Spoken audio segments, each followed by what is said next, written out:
This channel does not promote any violence, harmful, or illegal activities. All content provided by this channel is meant for an educational and information purpose only.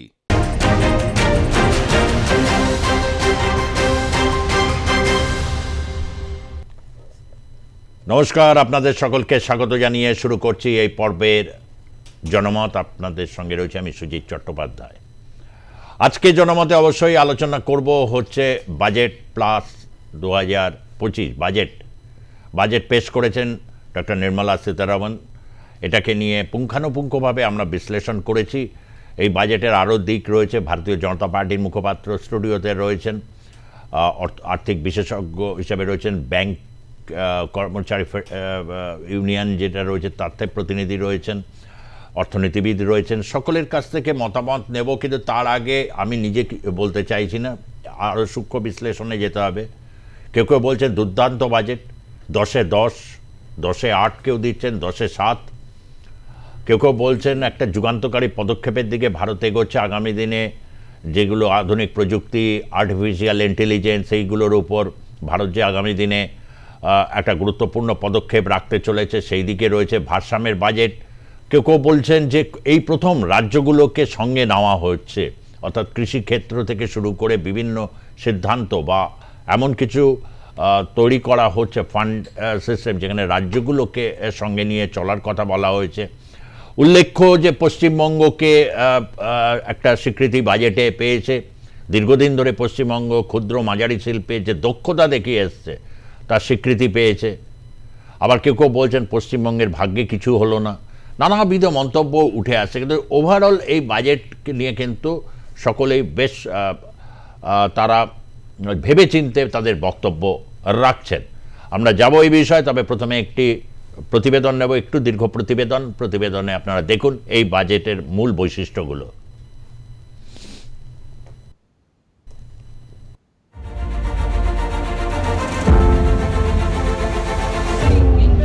প্রত্যক্ষ করের ক্ষেত্রে আয়করে বড়সড় সুরাহার কথা ঘোষণা করলেন নির্মলা সীতারামন। নতুন কর কাঠামোয় বার্ষিক 12 লক্ষ টাকা পর্যন্ত আয়ে কোনো কর দিতে হবে না। বেতনভোগীদের ক্ষেত্রে যা 12,75,000 টাকা পর্যন্ত। করের বোঝা কমায় মধ্যবিত্তদের হাতে বেশি টাকা থাকবে বলেই আশাবাদী অর্থমন্ত্রী। অর্থাৎ ডাক্তার, সিএ, আইনজীবীদের মতো সেলফ এমপ্লয়েডদের ক্ষেত্রে বার্ষিক রোজগার 12 লক্ষ টাকা পর্যন্ত করমুক্ত। আর যারা সরকারি কিংবা বেসরকারি সংস্থায় চাকরি করেন তাদের ক্ষেত্রে 75,000 টাকা স্ট্যান্ডার্ড ডিডাকশন ধরে 12,75,000 টাকা পর্যন্ত আয় করমুক্ত।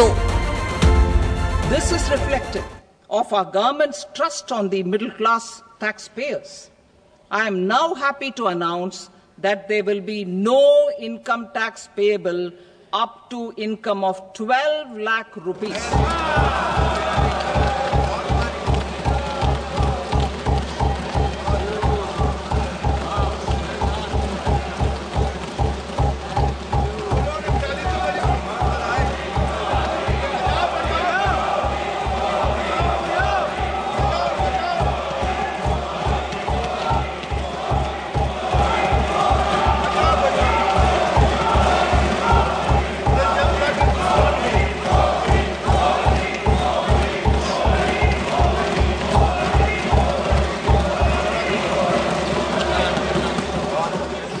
So, average income of 1 lakh per month, other than the special rate income such as capital gains, under the new regime, this limit will be 12.75 lakh for salaried taxpayers due to the standard deduction of 75,000. Slabs and rates are being changed across the board to benefit all taxpayers. The new structure will substantially reduce the taxes of the middle class and leave more money in their hands. Budget ভাষণে নতুন কর কাঠামোয় করের নয়া slab ঘোষণা করেন নির্মলা, যাতে 7টি slab রাখা হয়েছে। নতুন কর কাঠামোয় যা আগে 6টি স্ল্যাবের অন্তর্ভুক্ত ছিল। In the new tax regime, I propose to revise tax rate structures as follows. 0 to 4 lakh rupees nil, 4.8 lakh rupees to 4 to 8 lakh rupees 5%, 8 to 12 lakh rupees 10%, 12 to 16 lakh rupees 15%, 16 to 20 lakh rupees 20%, 20 to 24 lakh rupees 25%, and above 24 lakh rupees 30%. To taxpayers, budget ভাষণে অর্থমন্ত্রী জানান আগামী সপ্তাহে নতুন আয়কর বিল পেশ করা হবে সংসদে। সেখানে করের নিয়ম অনেক সহজ করা হবে। নজর রাখা যাক নতুন কর কাঠামোয় নয়া ট্যাক্স স্ল্যাবের দিকে। বার্ষিক আয় 4 লক্ষ টাকা পর্যন্ত আয়কর শূন্য, 4 লক্ষ থেকে 8 লক্ষ পর্যন্ত আয়ের ক্ষেত্রে 10%, বার্ষিক 12 লক্ষ টাকা থেকে 16 লক্ষ টাকা পর্যন্ত আয়ের ক্ষেত্রে 15%, বার্ষিক 16 লক্ষ টাকা থেকে 20 লক্ষ টাকা পর্যন্ত আয়ের ক্ষেত্রে করের হার 20%, 20 লক্ষ টাকা থেকে 24 লক্ষ টাকা পর্যন্ত আয়ের ক্ষেত্রে কর ধার্য করা হয়েছে 25%, 24 লক্ষ টাকার বেশি আয়ের ক্ষেত্রে কর 30%। the total tax benefit of slab rate changes and rebate at different income levels can be illustrated with a few examples. A taxpayer in the new regime with an income of 12 lakh rupees will get a benefit of 80,000 rupees in tax, which is 100% of tax payable as per the existing rates. A person having income of 18 lakh rupees will get a benefit of 70,000 rupees in tax, that is 30% of tax payable as per existing rates. A person with an income of 25 lakh gets a benefit of 1,10,000 rupees, that is 25% of his tax payable as per existing rates. 2020-21 সালের বাজেটে নতুন tax কাঠামোর কথা ঘোষণা করেছিলেন অর্থমন্ত্রী নির্মলা সীতারামন। পুরনো কর কাঠামো আর নতুন কর কাঠামোর মধ্যে করদাতাদের বেছে নেওয়ার সুযোগ ছিল। তাতে এতদিন পর্যন্ত পুরনো কর কাঠামোতেই বেশি সাশ্রয় করতে পেরেছেন করদাতারা। এবার নতুন কর কাঠামোর মধ্যেই কর স্ল্যাবের পরিবর্তন করা হলো, যা নিশ্চিতভাবে করদাতাদের পুরনো কর কাঠামো ছেড়ে নতুন কর কাঠামোতে বেশি আকৃষ্ট করবে। ব্যুরো রিপোর্ট, আর প্লাস নিউজ। ব্যাপক চর্চা চলছে কর নিয়ে, যে 10 লক্ষ টাকা অবধি, তারপর হচ্ছে যে স্ল্যাব, অনেকেরই এটা বুঝতে অসুবিধা হচ্ছে। স্যালারিড পিপলের জন্যই শুধুমাত্র কিনা এটা, যারা ব্যবসা করে আয় করেন 12 লক্ষ টাকা তারাও কর ছাড় পাবেন কিনা, ফর্ম 16A যাদের ক্ষেত্রে ইস্যু হয় তাদের ক্ষেত্রে কি, এই সমস্ত অনেকগুলো জল্পনা আসছে। এই ব্যাপারে বিশেষজ্ঞ যারা রয়েছেন তাদের কাছ থেকে জানবো। অবশ্যই বাদিকে রয়েছেন অধ্যাপক পলাশ বন্দ্যোপাধ্যায়, যিনি এই বিষয়ে আমাদেরকে অবহিত করবেন। রয়েছেন ব্যাংক কর্মচারী আন্দোলনের নেতা অশোক মুখোপাধ্যায়, তাকেও স্বাগত জানাচ্ছি। রয়েছেন ভারতীয় জনতা পার্টির মুখপাত্র প্রীতম দত্ত, তাকে স্বাগত জানাচ্ছি। এবং রয়েছেন অর্থনীতিবিদ ডক্টর দেবাশিস মজুমদার, ভার্চুয়ালি আমাদের সঙ্গে দেবাশিস বাবু রয়েছেন। আমি এক এক করে, আমি প্রথমে একটু এই প্রতিবেদনের মাধ্যমে একটু প্রীতমের কাছ থেকে যে নেওরা ট্যাক্সটা এনেছে, মানে এই বাজেট পেশ করেছে রাজ্য বিজেপির মুখপাত্র হিসাবে, তার কাছ থেকে জানি যে মানে 12 লক্ষ টাকা অবধি করমুক্ত। আমি তো সোজা বাংলা এটা বুঝেছি, কিন্তু সকলে এটা মানতে প্রস্তুত নয়। বিষয়টা কি? কেননা তারপরে আবার স্ল্যাবটা বলে দিচ্ছি। আসলে কি 12 লাখ টাকা অবধি যারা ইনকাম করে তাদের উপর কোনো ট্যাক্স নেই। এরপরে যে স্ল্যাবগুলো দেওয়া হয়েছে সেগুলো ওই 0 to 5, মানে এরপরে যে ইনকামটা হবে 12 লাখের পরে এইগুলো হবে, সেগুলো ওই স্ল্যাবে পড়বে। তো এই হচ্ছে বক্তব্য, এটা পরিষ্কার করে, এর মধ্যে কোনো কনফিউশনের ব্যাপার নেই। অনেক বাংলা পত্রিকা তো সেগুলো পুরো বেরিয়ে গেছে, তার এক্সপ্লেনেশন বেরিয়ে গেছে। এবং যারা ট্যাক্সটা দিতে যাবে কয়েকদিন পর জমা দেবে, তার অটোমেটিক এই ফর্ম কয়েকদিন পর বিল আসছে, সে দেবে, একদম সরলীকরণ অফ ইনকাম ট্যাক্স হয়ে যাবে। কোনো কমপ্লেক্সিটি কমপ্লেক্সিটির জায়গা নেই, কমপ্লেক্সিটির জায়গা এতদিন ধরে ছিল, কারণ কলোনিয়াল মাইন্ডসেটটা এখন অবধি ছিল। সেই জন্য ওই মার্চে আপনার যখন ইংল্যান্ডের বরফ গলে যেত, রানীর কাছে সে বাজেট পেশ হতো, সেটা ভারতবর্ষের নরেন্দ্র মোদী সরকার 2014 আসার পর এই কলোনিয়াল মাইন্ডসেটটা শেষ করে আজকে ফেব্রুয়ারির 1 তারিখে, আজকে বসন্ত পঞ্চমীর আগের দিন আমরা বাজেট পেশ করি। এবং এই যে আপনাকে বললাম খুব সরলীকরণ হয়ে যাচ্ছে, ইনকাম ট্যাক্স বিল অলরেডি টেবিল হতে চলেছে এবং সেটা পাসও হয়ে যাবে। তারপর দেখবেন এই অটোমেটিক যে আপনার 12 লাখ টাকার পরে যদি কারো ইনকাম হয় তখন এই স্ল্যাবগুলো ইনক্লুড হবে, তার আগে 12 লাখ টাকা অবধি 100% ট্যাক্স ফ্রি, সেটা স্যালারি হোক বা আপনার বিজনেস থেকে হোক। পলাশবাবু, এটা প্রীতম দত্ত যেটা বললো আমিও কিন্তু যেটা বললো আমি ওইভাবেই বুঝেছি। না, আসলে মুশকিলটা হচ্ছে আমরা পুরোটা বোধহয় বুঝতে পারিনি অনেকে। আপনাদের খুব পরিষ্কার ভাষায় বলে দিই, প্রীতমবাবু যেটা বললেন সেটা পুরোটা ঠিক নয়। I beg two differ. কীভাবে ডিফার করি? আপনার ইনকাম যদি 12,75,000 টাকা হয় তাহলে আপনাকে কোনো ট্যাক্স দিতে হবে না, এটা খুব সিম্পল অ্যান্ড ক্লিয়ার। আপনার ইনকাম 12,76,000 টাকা, তাহলে কিন্তু আপনাকে ট্যাক্সটা দিতে হবে। ওই যে স্ল্যাবটা বলে দেওয়া হলো যে 4 লাখ পর্যন্ত নীল, তারপরে 4 থেকে 8 5%, 8 থেকে 12 10%, এইভাবে ক্যালকুলেট করুন। আপনার ইনকাম ধরুন 15 লাখ, আপনি ভুলে যান 12 লাখ থেকে আপনার ট্যাক্স ছাড়, 12 লাখ পর্যন্ত ট্যাক্স ছাড়, আপনি ট্যাক্স পেয়ার, আপনাকে ক্যালকুলেট করতে হবে 4 লাখ পর্যন্ত কোনো ট্যাক্স হলো না, 4 থেকে 8 আপনাকে 5% দিতে মানে 40,000 টাকা, সরি 20,000 টাকা, তারপরে 8 থেকে 12 আপনাকে 40,000 দিতে হবে। মানে আপনার যদি 16 লাখ টাকা ইনকাম হয় আপনাকে দিতে হচ্ছে 20 + 40 60 প্লাস হচ্ছে আপনার 4 লাখের 15% মানে 60, 1,20,000 টাকা।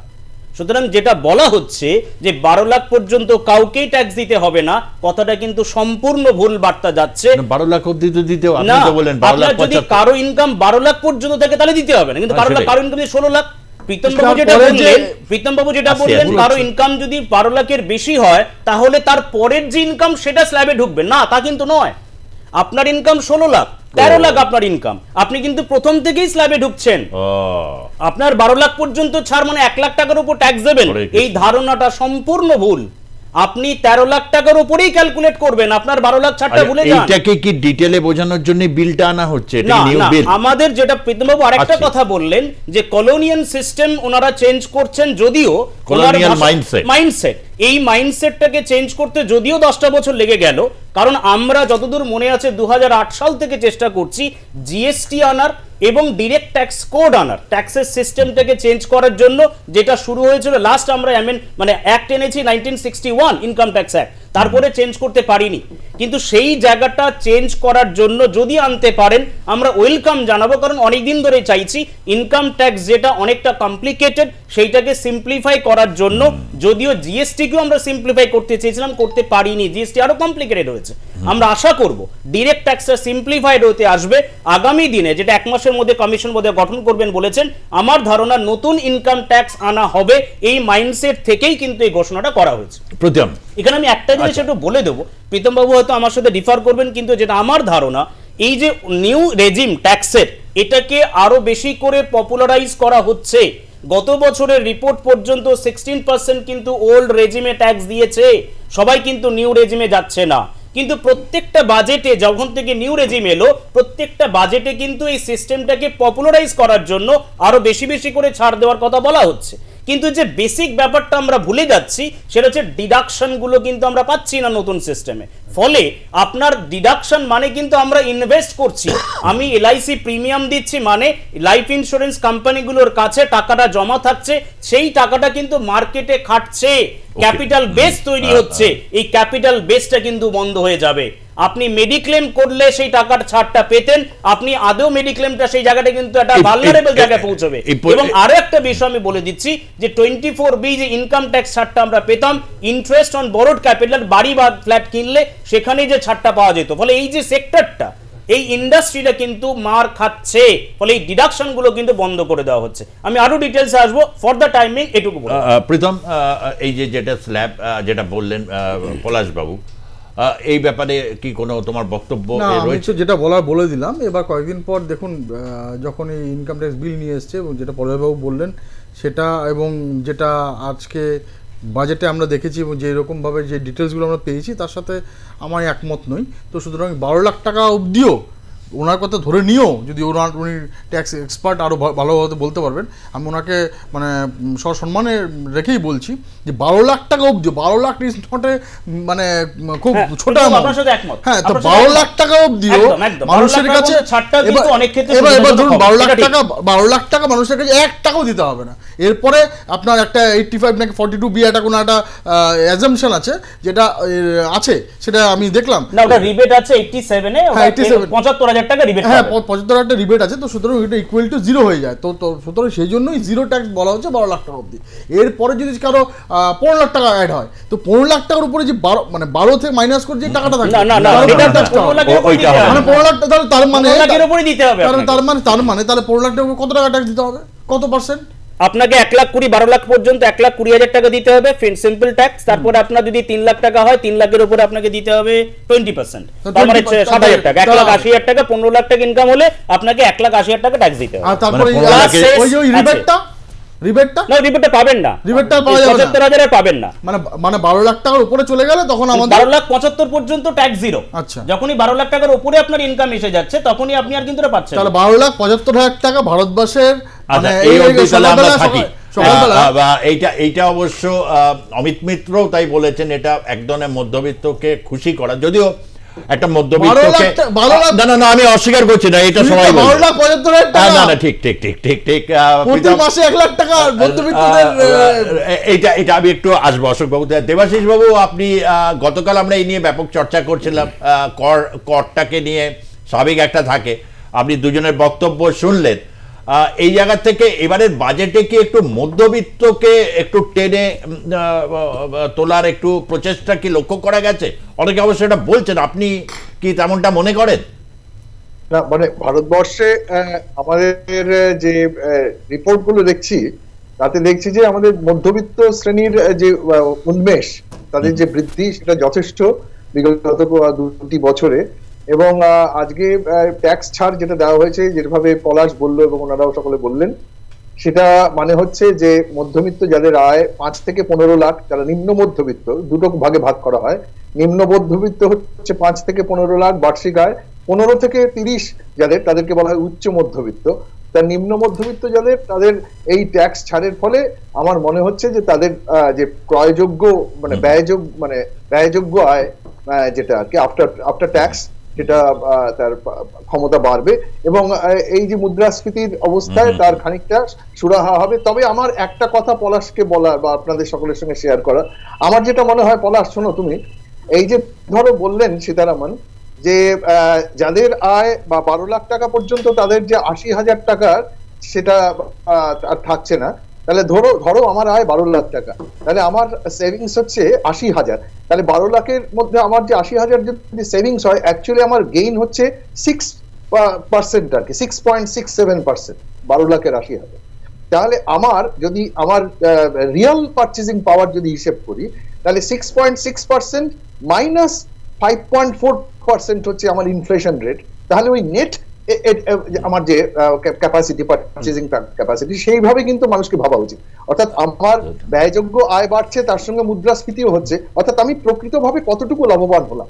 কাজেই ট্যাক্সে এই ছাড় দেওয়া হয়েছে ঠিকই, তাতে আমার ব্যয়যোগ্য আয় বাড়ছে, আমার ক্রয় ক্ষমতা বাড়ছে, মধ্যবিত্ত হিসেবে আমার কনজাম্পশনটা বাড়বে, কিন্তু আমার প্রকৃত আয় অর্থাৎ মুদ্রাস্ফীতিও সঙ্গে সঙ্গে হচ্ছে।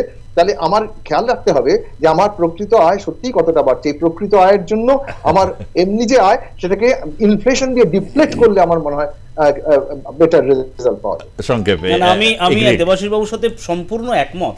আসলে আমাদের রিয়েল ইকোনমিক্সের ভাষায় ইনফ্লেশন ফ্যাক্টরটাকে যদি মাথায় রাখি, আমার রিয়েল ইনকাম কত হলো, মানে আপনার 10 টাকা ইনকাম হয়েছে বা ইনকাম বেড়েছে, কিন্তু আপনার ইনফ্লেশন বেড়ে গেছে 5 টাকা, তার মানে আপনার আগের জিনিস যেটা 10 টাকায় কিনতেন এখন 15 টাকায় কিনছেন, ফলে আপনার যে রিয়েল ইনকাম দেখাবেন 10 টাকা মাইনাস 5 টাকা, ফলে আলটিমেটলি 5 টাকা থেকে যাচ্ছে হাতে। ফলে এখন আমরা যেটা ট্যাক্স সেভ করতে পারলাম 6% অ্যারাউন্ড, আর 5 হচ্ছে আমার আলটিমেটলি ইনফ্লেশন ফ্যাক্টর, ফলে আলটিমেটলি আমার রিয়েল ইনকাম 1% সামথিং বাড়লো।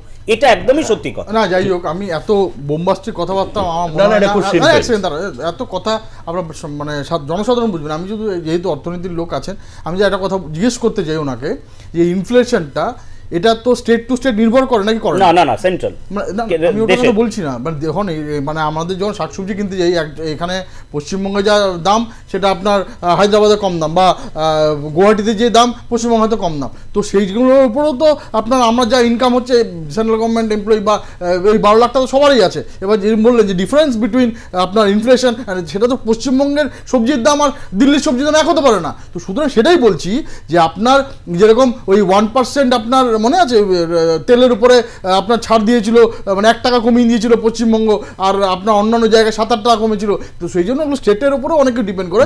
ইনফ্লেশনটা মানে ওই ক্যালকুলেশন করলে হবে না, মানে বললে হবে না, সাধারণ মানুষ বুঝতে পারবে না। সাধারণ মানুষ এটুকু বুঝবে যে মধ্যবিত্তদের 12 লাখ টাকা ইনকাম করলে 1 টাকা দিতে হবে না। এটাকেই বলা হয় পপুলারিজম। যে আমি ওই প্লেইং টু দ্য গ্যালারি বলি না অনেক সময় ক্রিকেট মাঠে, ওই প্লেইং টু দ্য গ্যালারি হলে সেটা হয়, সাধারণ মানুষ বিলক্ষণ বুঝবে যখন সে থলি হাতে বাজারে যাবে। একদম রাইট, এটাই বলতে চাইছি। 12 লাখ টাকা ইনকাম করলে 1 টাকা দিতে হচ্ছে না, এটা হচ্ছে পরিষ্কার কথা। এই এত মার প্যাচ করলে লোকে বুঝবে পরিষ্কার 12 লাখ টাকা। শুনুন সুজিতদা, 12 লাখ টাকা মানে মাসে 1 লাখ টাকা। পশ্চিমবঙ্গের আপনার মানে আমি আমার রাজ্যের কথাই বলছি, আমি আমার বন্ধু বান্ধব আপনার মানে 1 লাখ টাকা করে মান্থলি ইনকাম কটা বাড়িতে হয় আই ডোন্ট নো, পশ্চিমবঙ্গে যা অবস্থা। সুতরাং 12 লাখ টাকা ইনকাম করার পর 1 টাকাও ট্যাক্স দিতে হবে না। ভারতবর্ষের স্বাধীনতার ইতিহাসে যখন একটা সময় ছিল 100% ট্যাক্স দিতে হতো, ইন্দিরা গান্ধী না কোনো একটা সময়, আমার এক্স্যাক্টলি ইয়ারটা মনে নেই, দাদা বলতে পারবে, প্রায় মানে যা ইনকাম করতো তার 50। তো সুতরাং 12 লাখ টাকা ইনকামে 1 টাকাও চাপ দিতে হবে না। ট্যাক্সটা নিয়ে আমরা আলোচনা করলাম, দ্রুত এগোতে হবে। একটা হচ্ছে এই যে বিমা ক্ষেত্রে এফডিআই 100% এটা করা মানে হয়েছে, এবং বিমা এবং ব্যাংকিং এই দুটো সেক্টরে অনেকগুলো মার্জার প্রশ্ন আছে, এবং 100% হওয়া মানে ধরেই নেওয়া যায় যে রাষ্ট্রায়ত্ত যে সমস্ত ইন্স্যুরেন্স কোম্পানিগুলো পঞ্চত্ব প্রাপ্তি হবে, হয়তো ওটা বেসরকারি হাতে চলে যাবে। এই সমস্ত দিক থেকে আপনার কাছে এই বাজেটটা কিরকম মনে হলো? না হয়তো বেসরকারি হাতে চলে যাবে না, দেখুন কতগুলো ব্যাপার আছে। 100% তো ওই কারণেই করা হচ্ছে ভাই প্রীতম, তুমিও জানো আমিও জানি।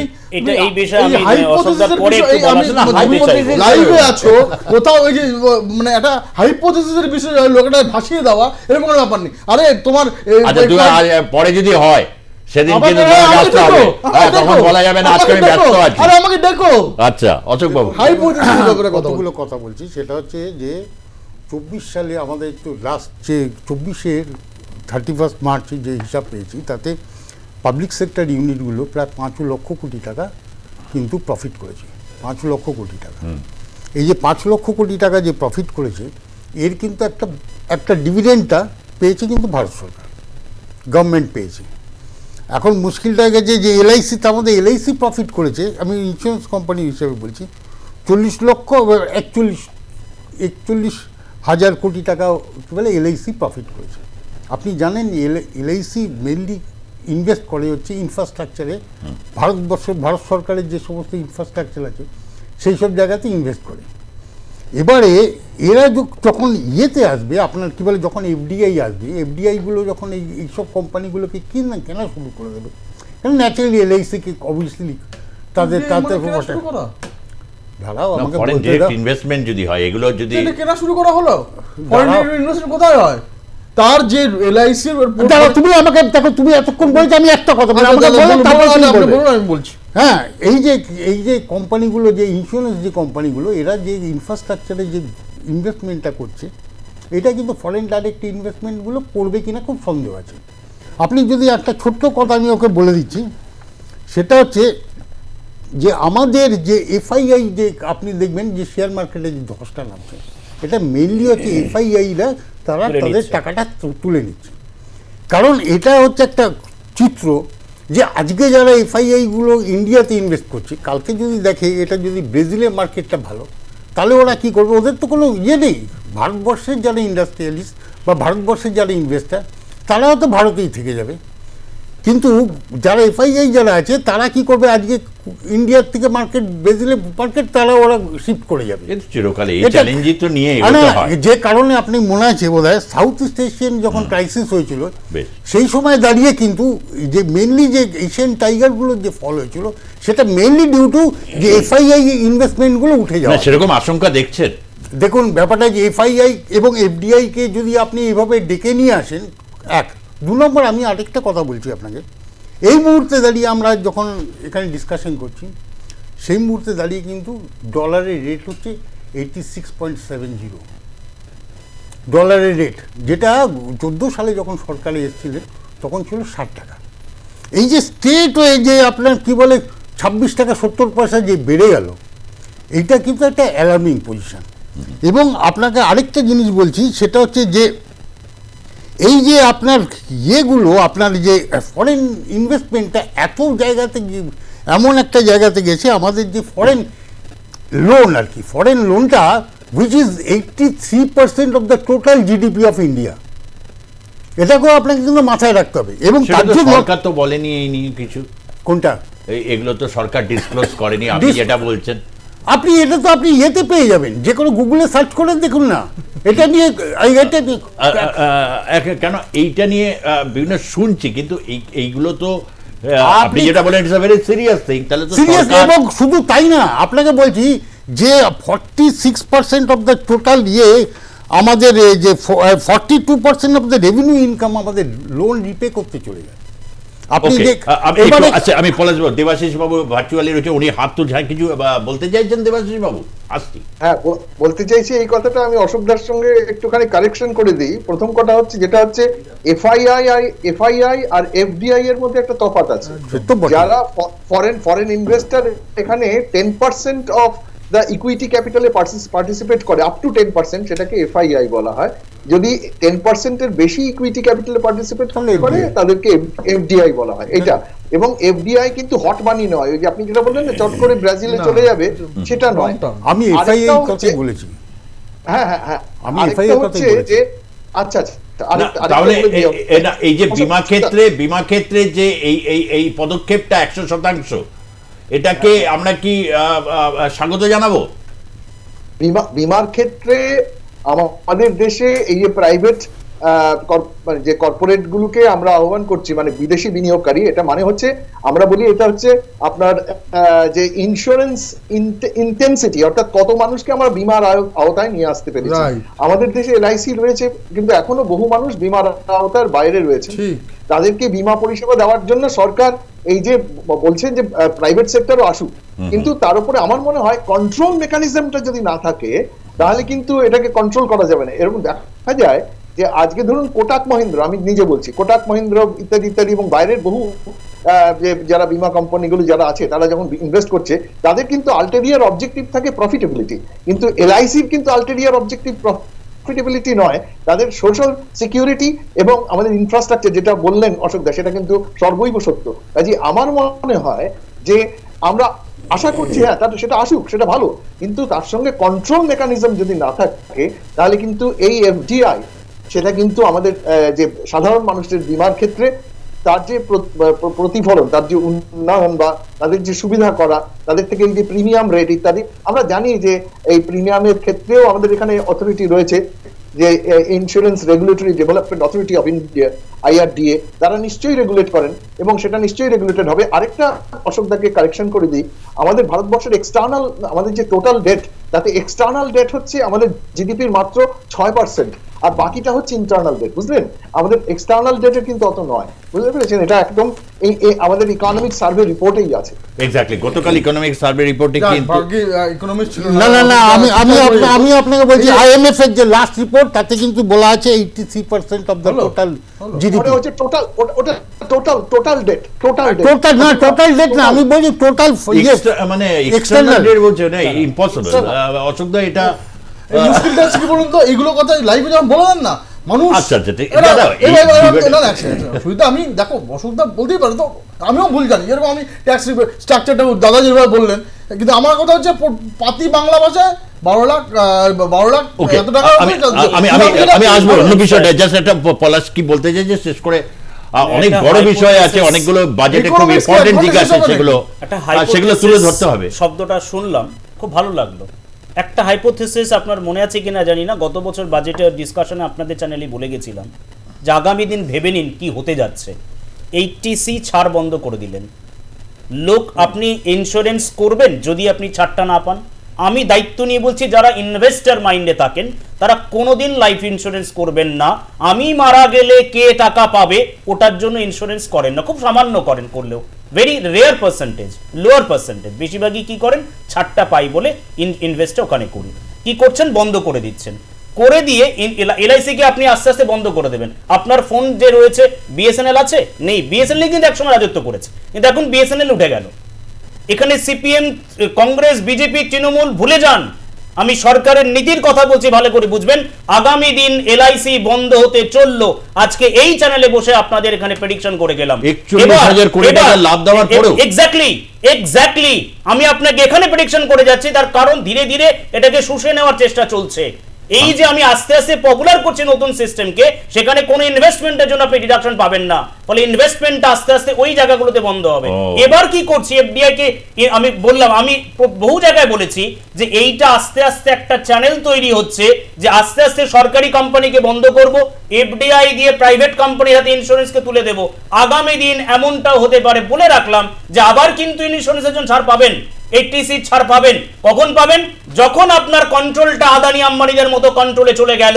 আমি দায়িত্ব নিয়ে বলে যাচ্ছি আপনাদের। ফলে কি হচ্ছে, এই যে আলটিমেটলি যে টাকার প্রফিট দিতে পাচ্ছে এখন সরকারি কোম্পানিগুলো, সেটা কিন্তু বন্ধ হয়ে গেল। যেভাবে 16 লক্ষ কোটি টাকা ব্যাংকের ঋণ রাইট অফ করেছে কেন্দ্রীয় সরকার, ওরা ব্যাংকের থেকে যে ঋণগুলো দিয়েছেন 16 লক্ষ কোটি টাকা, আমার রিপোর্ট নয়, এটা কেন্দ্রীয় সরকারের আরবিআই, তারা কিন্তু আরটিআই রিপোর্টে বলছেন 16 লক্ষ কোটি টাকা রাইট অফ হয়েছে গত 10 বছরে। আচ্ছা, আমি এক সেকেন্ড একটা কথা বলছি, সেটা হচ্ছে দেবাশিস দা, আমি আপনাকে একটা কথা বলছি, সেটা যে এক্সটার্নাল ডেট যেটা আছে না, সেপ্টেম্বর 24 অবধি, ওটা হচ্ছে $711.8 বিলিয়ন। আপনি একটু দেখবেন সেটা কতখানি হয়, সেটা আপনি একটু দেখে নেবেন। না, প্রথম কথা হচ্ছে, দেখুন যেটা কথা বলা হচ্ছে বারবার এলআইসিকে নিয়ে, হিডেনবার্গ রিপোর্ট নিয়েও মনে আছে অনেক কথা বলা হয়েছিল। তো সুতরাং এইগুলো হয়, এগুলো মানুষ, এগুলো নিন্দুকরা বলবে, এবং আমরা চাই এরকম ক্রিটিক্সরা থাকুক, যে যারা বারবার বলবে আর বারবার এরকম একটা অভূতপূর্ব বাজেট নিয়ে আসবো এবং আমরা মানুষের জন্য কাজ করে যাব। কথাটা হচ্ছে যে এলআইসি এরকম অনেক মন গড়া কাহিনী এর আগেও শুনেছি, আগামী দিনেও শুনবো, যে সব বেঁচে দিচ্ছে, সব বেঁচে দিচ্ছে, কিন্তু কিনলো কে আজ অব্দি আমরা জানি না। কিন্তু দেখুন, এফডিআই মানে হচ্ছে, দাদা এখানে আছে ইকোনমিস্ট, এফডিআই মানে হচ্ছে কেউ এসে এলআইসি কিনে নেবে না। তা এই যে দাদা একটু বললেন 140 কোটি লোক 75 বছর পরেও এলআইসি সবার কাছে গিয়ে ইন্স্যুরেন্স পৌঁছে দিতে পারেনি। তো সুতরাং আজকে যখনই কম্পিটিশন বাড়বে, আজকে সরকার কিন্তু কোনো বিজনেসম্যান নয়, সরকার পরিষেবাটা প্রত্যেকের কাছে পৌঁছে দেবে, সরকার পলিসি মেক করবে, সরকার সেটাকে মনিটর করবে। সুতরাং সরকার সেটাই করছে এবং সেদিকেই যাচ্ছে। আজকে আমি একটা প্রশ্ন, আমি আপনার সুবিধা হবে, আমি আপনাকে উত্তর দিতে সুবিধা হবে, এরকম অনেক প্রশ্ন আমি আপনাকে করতে পারি। এফডিআই করার পরেও কি আপনি বিশ্বাস করেন যে 140 কোটি লোকের কাছে, প্রত্যেকের কাছে ইন্স্যুরেন্স পৌঁছে যাবে? এটা বিশ্বাস করেন? আপনাকে সেটা বলুন। আপনাকে এই আপনার এফডিআই আসার পরে পৌঁছে যাবে বিশ্বাস করেন? আপনি আমাকে ডিস্টার্ব করছেন। আমি বিশ্বাস করি যে প্রত্যেকের বাড়ির সামনে দিয়ে একটা করে বড় বড় রাস্তা আজকে চলে গেছে, তাই কারণ হচ্ছে এনএইচআইতে, ন্যাশনাল হাইওয়েতে এফডিআই আছে। তো সুতরাং শুধু মানুষকে ওই নানা রকম বোমবাস্টিক কথা বলে আর ভয়ে পরিবেশন করলে, এরকম করলে হবে না। আজকে মানুষ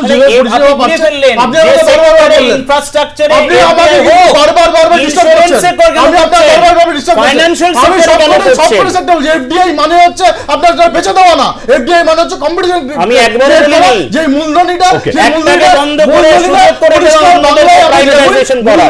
আজকে ভারতবর্ষে, তার কারণ হচ্ছে ভারতবর্ষে বিকশিত ভারত করতে গেলে যেই ধারণাটা আছে যে 6.57 রেটে যেভাবে আমরা এগিয়ে চলেছি, সুতরাং সারা পৃথিবীতে সবচেয়ে হাইয়েস্ট গ্রোথ রেটে আমরা এগিয়ে চলছে। সুতরাং প্রত্যেক যে বিজনেসম্যান তারা চাইবে যে ভারতবর্ষে ইনভেস্ট করতে। আমি একটু এবার ভিন্নতর প্রসঙ্গে যাচ্ছি। দেবাশিস বাবু, আপনার কাছে আসছি। গতকাল আমরা ব্যাপকভাবে আলোচনা করেছিলাম প্রধানমন্ত্রী নরেন্দ্র মোদীর যে স্বপ্ন 2027 সালের মধ্যে 5 ট্রিলিয়ন ইকোনমির ক্ষেত্রে, এবং সেই ক্ষেত্রে বৈষম্যের কথা কালকে আমরা বলেছিলাম, যেটা কিন্তু আর্থিক রিপোর্টে অত ডিটেলে যাওয়া হয়নি। তথাপি এই ব্যাপারটা খুব গুরুত্বপূর্ণ, বিশেষ করে রাজনৈতিক একটা স্টেবিলিটির প্রসঙ্গ এই ক্ষেত্রে খুব গুরুত্ব পায়। তার কারণ হচ্ছে, যদি সেইটা জায়গায় পৌঁছতে গেলে 8% গ্রোথ অন্তত মিনিমাম একটা রিকোয়ারমেন্ট থাকে, সেই জায়গাটায় যাওয়ার ক্ষেত্রে এই এগ্রিকালচারাল বলুন, অনেকগুলো জায়গায় ইম্পেটাস দেওয়া ঘোষণা করা হয়েছে এবং রাজ্যগুলোকে ইনকর্পোরেট করার চেষ্টা হয়েছে।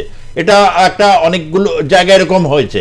এটা কি আপনার এই প্রসঙ্গে কিছু বলার আছে? মানে বিশেষভাবে এগ্রিকালচারাল বাজেটে যে জায়গাগুলোকে বলা হয়েছে সেখানে রাজ্যগুলোকে বিষয় ক্রপ ভেরিয়েশনস থেকে শুরু করে নানাবিধ বিষয়ে রাজ্যগুলোকে ইনক্লুড করার কথা বলা হয়েছে।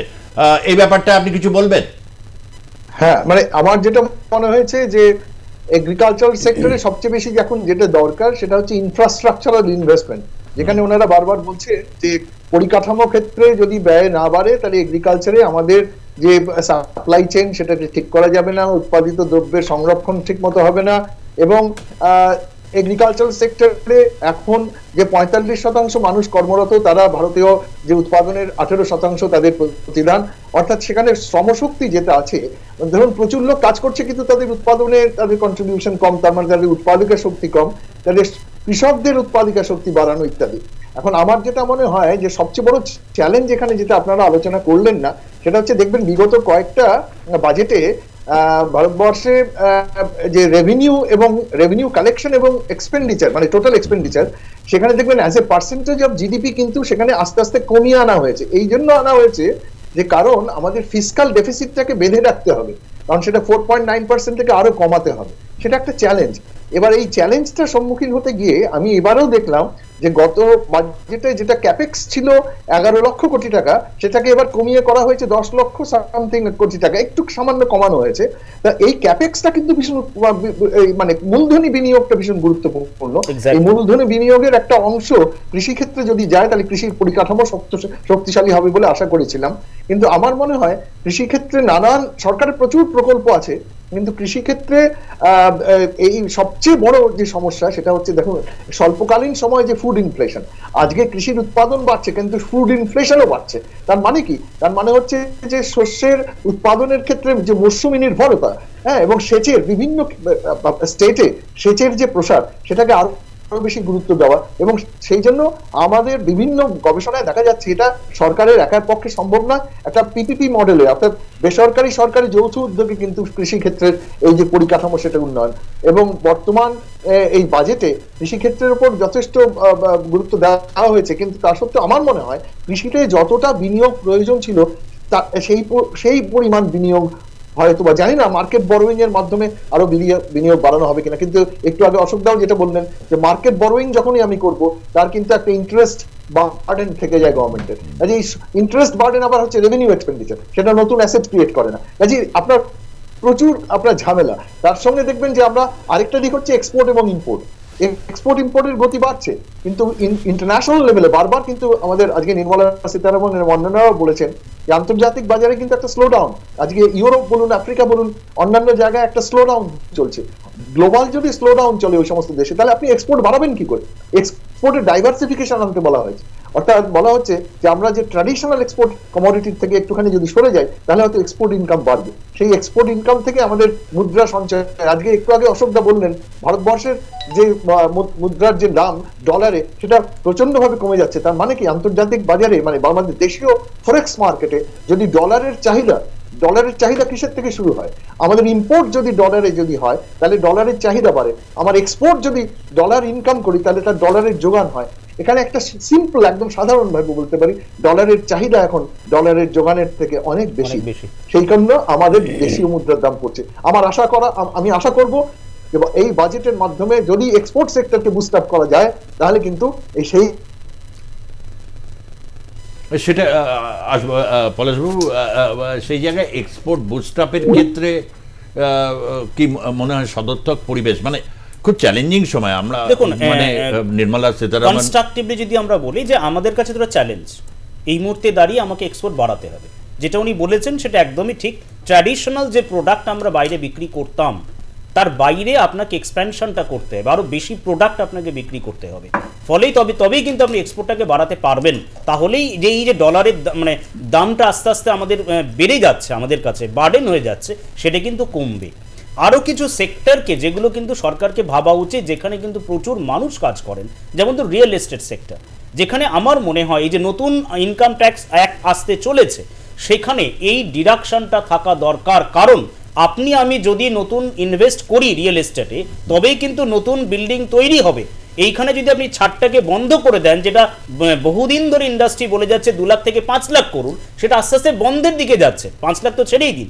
আমি আশা করব আগামী দিনে যে নতুন ইনকাম ট্যাক্স অ্যাক্ট তৈরি হবে, সেখানে রিয়েল এস্টেটকে বুস্টেড করার জন্য ওই ছাড়টাকে বজায় রাখা এবং সেটাকে বাড়ানো প্রয়োজন বলে আমি মনে করি।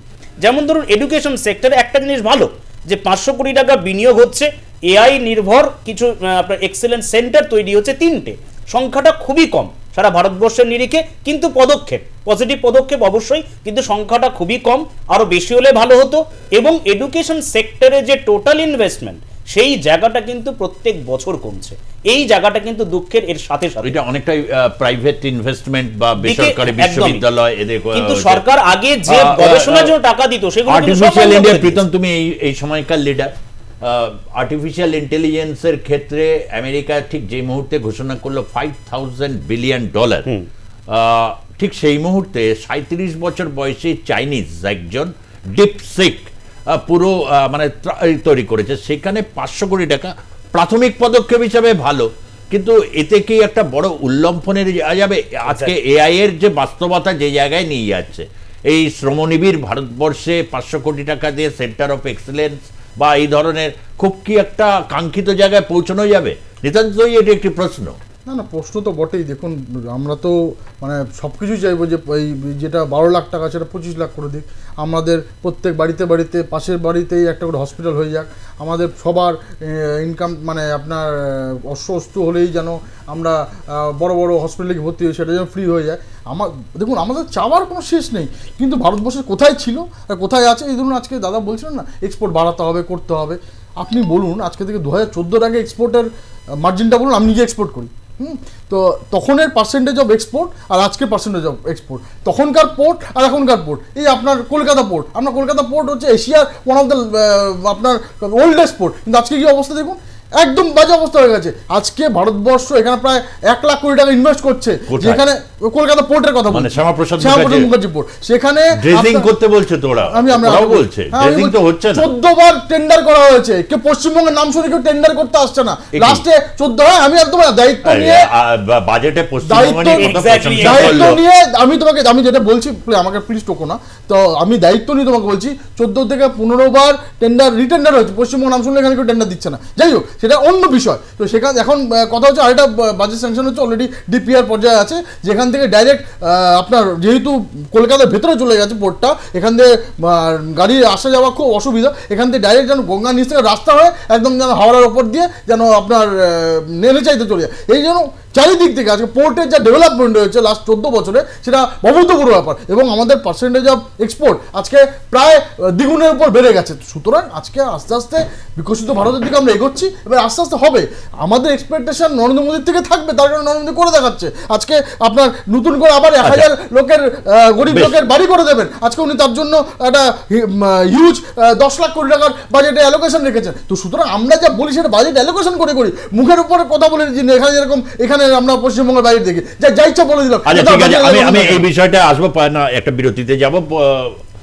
পশ্চিমবঙ্গের বিষয়টা যখন আসছে, আমি আমারও বললাম স্মল মিডিয়াম সেক্টর বা কৃষিক্ষেত্রে, আমি একটু দেবাশিস বাবুর কাছ থেকে এটাও জানতে চাইবো যে ডাল, তৈলবীজ এবং হচ্ছে চাল, এই উৎপাদনে, ধান উৎপাদনে, চাল উৎপাদনে পশ্চিমবঙ্গের যে অবস্থান, সেইটা এই জায়গাটা একটা নেগেটিভ রিপার্কেশনস তৈরি হলে, রাজ্যগুলো বিকশিত না হলে কি সত্যিকারে, আমি বারবারই প্রশ্নটা রাখবো যে সত্যিকারে কি 5 ট্রিলিয়ন বা কাঙ্ক্ষিত লক্ষ্যে পৌঁছানো, এটা আদবে কতটা সম্ভব? আপনারা বলছেন প্রত্যেকেই যে গ্লোবাল যে পরিস্থিতি, আর্থিক পরিস্থিতি, যেখানে রপ্তানি একটা চ্যালেঞ্জের জায়গায় গিয়ে দাঁড়াচ্ছে, নিঃসন্দেহে সেটা কতটা তাহলে এই ক্ষেত্রে গুরুত্বপূর্ণ হয়ে ওঠে, এই সমস্ত বিষয় নিয়ে আরেকটু বিস্তারিতভাবে যাবে। আমরা রয়েছি জনমতকে সঙ্গে নিয়ে, এবং সেখানে বাজেট নিয়ে আমরা অবশ্যই আলোচনা করছি। এবার বাজেটের এই দিকটা অশোকবাবু, এই যে বাজেট, ভারত একটা নতুন দিকে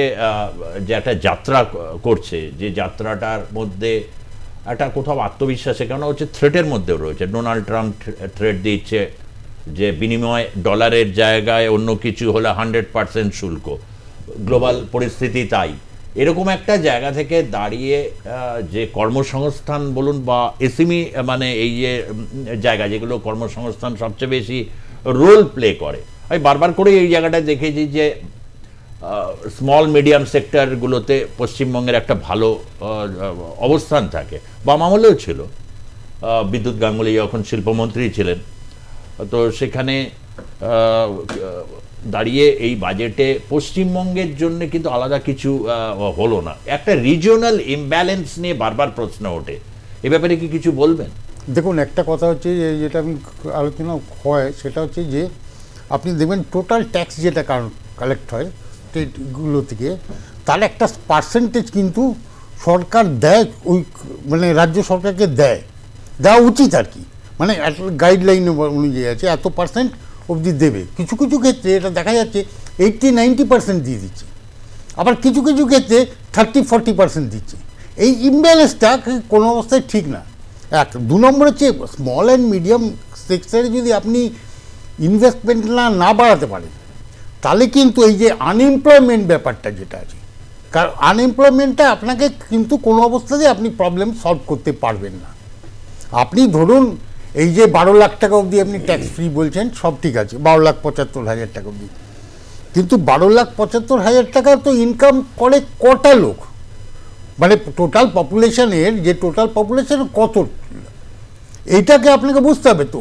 কারণ আপনাকে যেমন 12 লক্ষ লোককে 12,75,000 টাকা অবধি ট্যাক্স রিলিফ দিচ্ছেন, ঠিক সাইমালটেনিয়াসলি আপনাকে 80 কোটি লোককে কিন্তু আপনাকে ফ্রিতে রেশন দিতে হচ্ছে।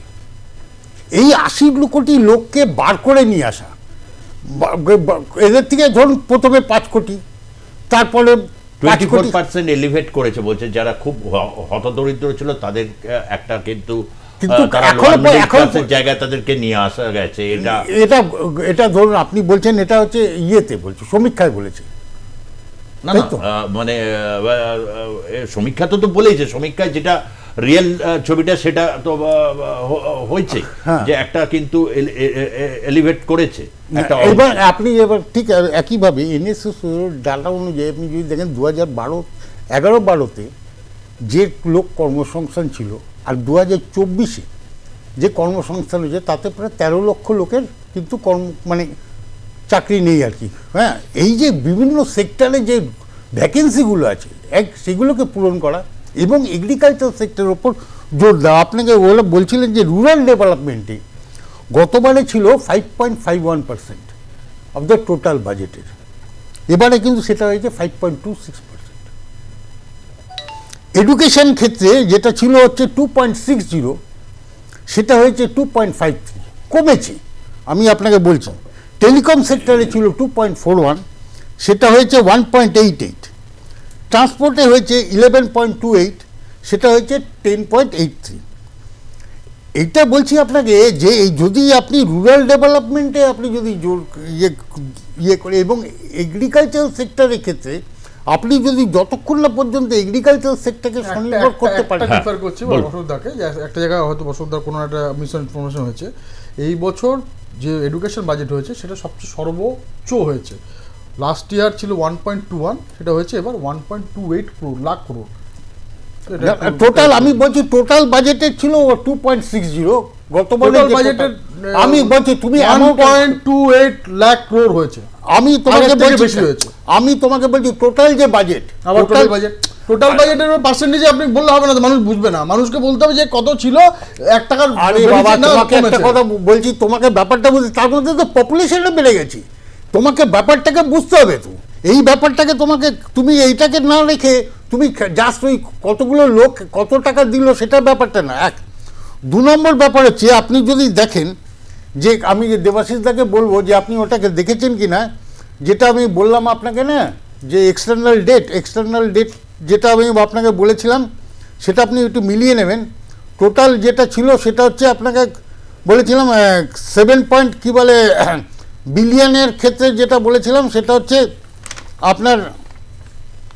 আচ্ছা ঠিক আছে, আমি এই বিষয়টা তুই তো বললে, আমার একটা প্রশ্ন আছে। আচ্ছা বলো।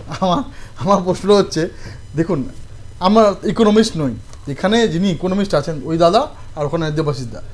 তো আমার শুধু একটাই প্রশ্ন, যেই বাজেটটা হয়েছে সেটা আমাদের যে নরেন্দ্র মোদী থেকে শুরু করে আমরা ভারতীয় জনতা পার্টি আমরা যে বারবার বলছি যে 2047-এর মধ্যে যে উইল বিকাম আ বিকশিত ভারত, সেই দিকে মানে এগোনোর জন্য বাজেট হয়েছে নাকি তাকে পিছিয়ে দেওয়ার জন্য? আমি এই প্রশ্নের উত্তরটা দিই।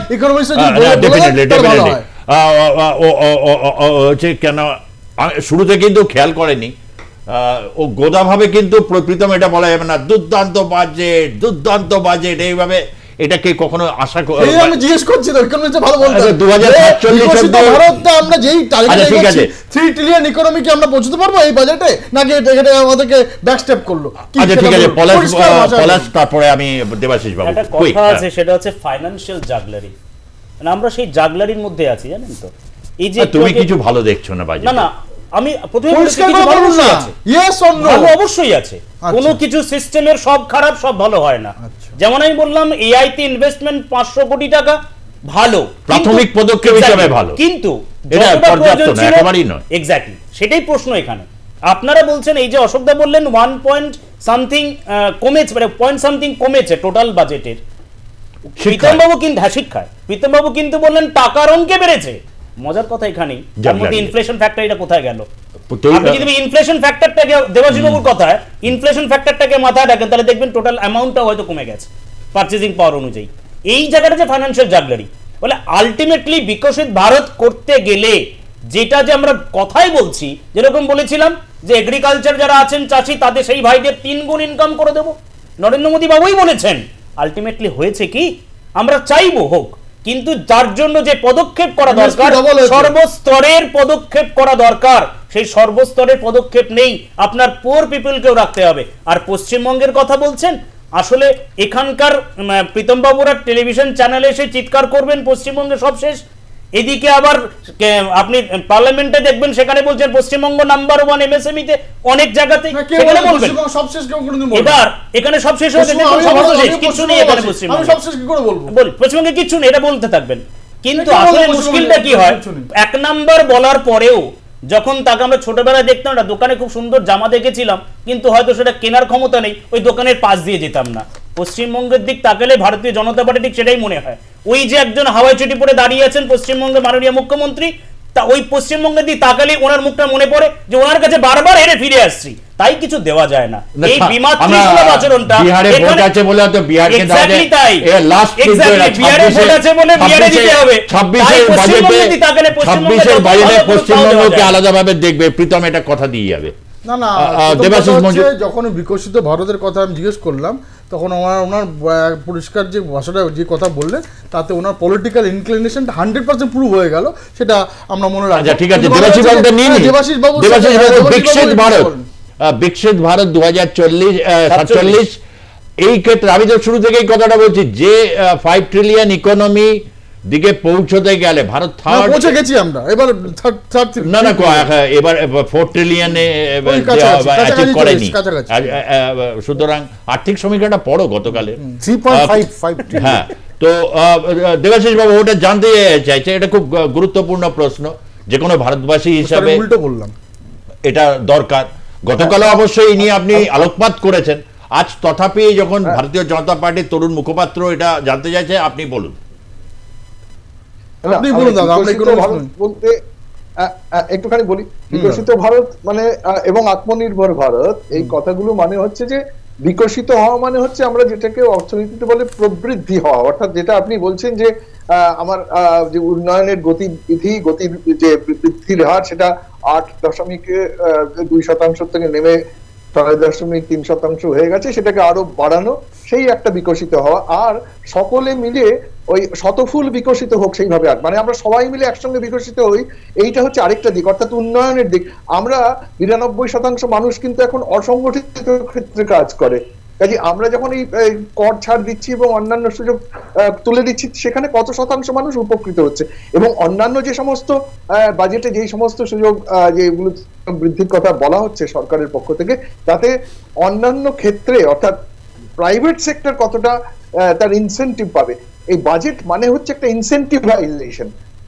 বাজেটে সরকার এমন কিছু ইনসেন্টিভ দেয় যাতে বেসরকারি ক্ষেত্রের অগ্রণী ভূমিকা এবং তার ফলে তার যে কি বলবো লিঙ্কেজ এফেক্ট আমরা বলি যে প্রসারণ প্রভাব, সেটা আমাদের অর্থনীতির এবং সমাজের বিভিন্ন ক্ষেত্রে ছড়িয়ে পড়ে। সেটার মধ্যে একটা মানে সংশয় থাকে যে আমরা যে অর্থনৈতিক যে বৈষম্য এবং আমাদের যে ওয়েলথ ইনইকুয়ালিটি, মানে অর্থাৎ শুধুমাত্র আয় বৈষম্য নয়, আয় বৈষম্য হয়তো বা খানিকটা কমে এসেছে। আমরা দেখেছি কিছুদিন আগে রিপোর্টে যে গ্রাম এবং শহরের যে মাথাপিছু ভোগ ব্যয় সেটা অনেকটা কমে এসেছে।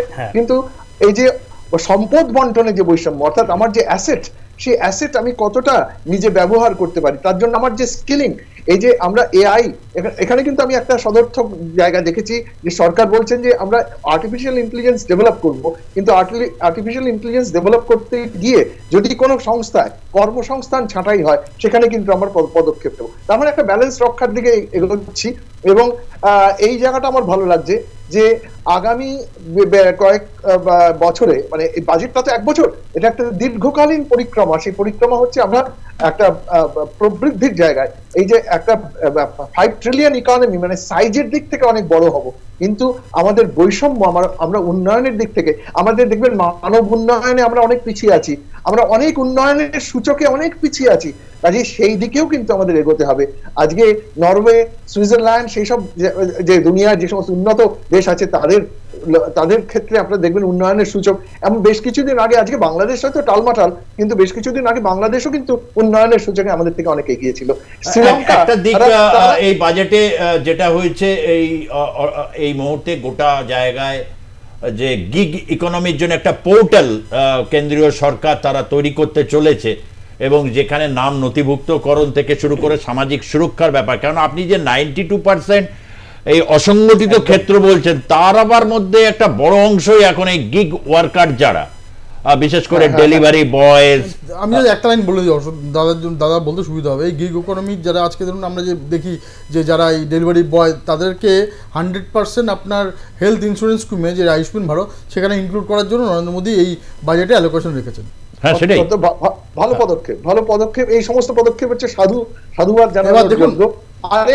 আরেকটা হচ্ছে ক্যান্সার পেশেন্ট, বহু জিনিসের ওষুধের দাম কমানো হয়েছে। এই বেশ কিছু সদর্থক পদক্ষেপ আছে, কিন্তু আমার মনে হয় যে সমাজের বিভিন্ন স্তরে এই উন্নয়নমূলক কাজ। আরেকটা বড় কথা আপনারা কেউ বললেন না, লিকেজ অফ দ্য ফান্ড। আমাদের অনেক টাকা স্যাংশন হয়, কিন্তু তছরূপের জন্য, অসৎ উপায়ের জন্য ইমপ্লিমেন্টেশন হচ্ছে না ঠিক মতো, মাঝপথে টাকা তছরূপ হয়ে যাচ্ছে। এটা কিন্তু ভারতবর্ষের একটা বড় সমস্যা, সমস্ত রাজ্যেই আছে। এবং এই যে তছরূপ হওয়া, অসৎ উপায়, মানে লিকেজ অফ দ্য ফান্ড, সেটাকে যতক্ষণ না পর্যন্ত প্লাগ করা যাবে ততক্ষণ পর্যন্ত কিন্তু আমরা এটাকে অর্থনৈতিক ভাষায় বলি যে মাল্টিপ্লায়ার এফেক্ট। আপনি 1 টাকা বিনিয়োগ করলে কত গুণ আয় সৃষ্টি করতে পারবেন, সেটা যতক্ষণ আপনি ওই ছিদ্রগুলোকে বন্ধ করতে পারেন। এই ছিদ্রগুলোর বড় সমস্যা কিন্তু আমরা প্রতি মুহূর্তে, এই নিয়ে তো বাজেটে কোনো রকম কথা হয়নি, কেন এই জায়গাগুলো বিউরোক্রেসি, আমলাতন্ত্র।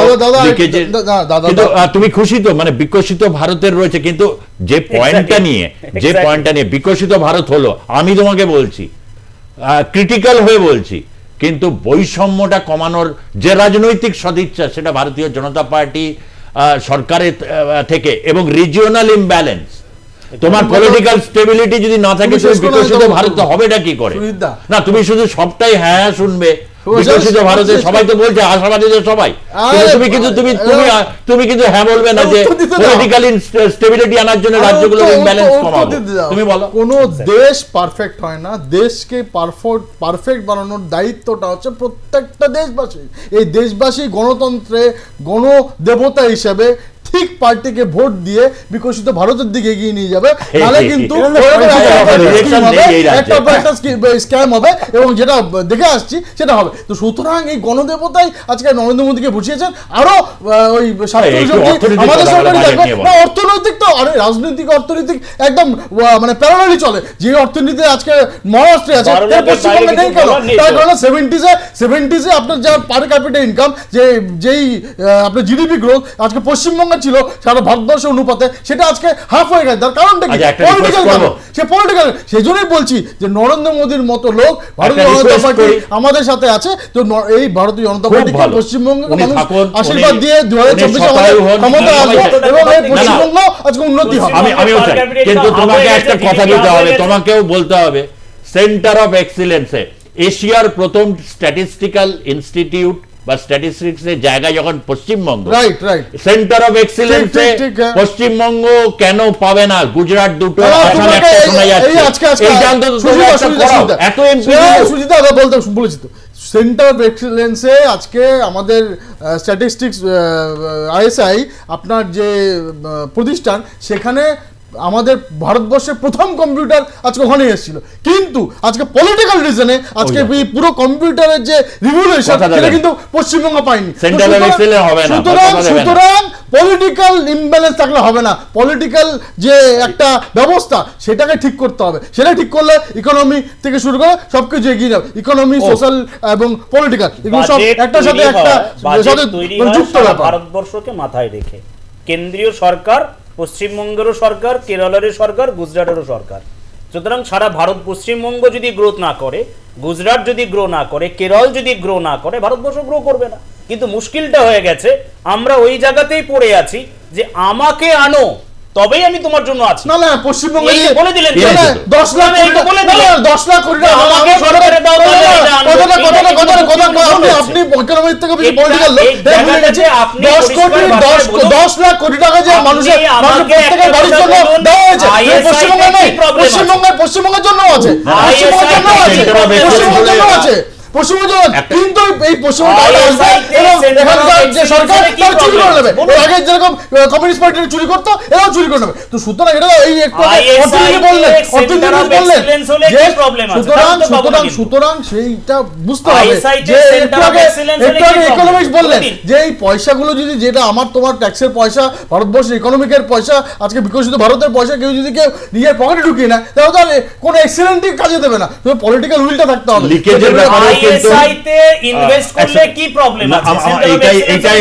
পশ্চিমবঙ্গের জন্য একটু ভাবো, পশ্চিমবঙ্গের জন্য ভাবার জন্য উদাহরণ দিচ্ছে লোকজন যে সামনে না বিহারের ইলেকশন, যেন বিহারে নতুন এয়ারপোর্ট হচ্ছে, আমরা নতুন এয়ারপোর্ট করার জন্য এরকম পাবলিক ডোমেনে প্রচুর আপনার ডকুমেন্ট আছে, দেখবেন যে ওখানকার আমাদের যে সিভিল এভিয়েশন মিনিস্টার বারবার চিঠি চেয়ে পাঠাচ্ছেন যে আমাদের জমিটা দিন, আমরা ডেভেলপ করবো, আপনাকে একটাও দিতে হবে না, আপনাকে পাঠাতে।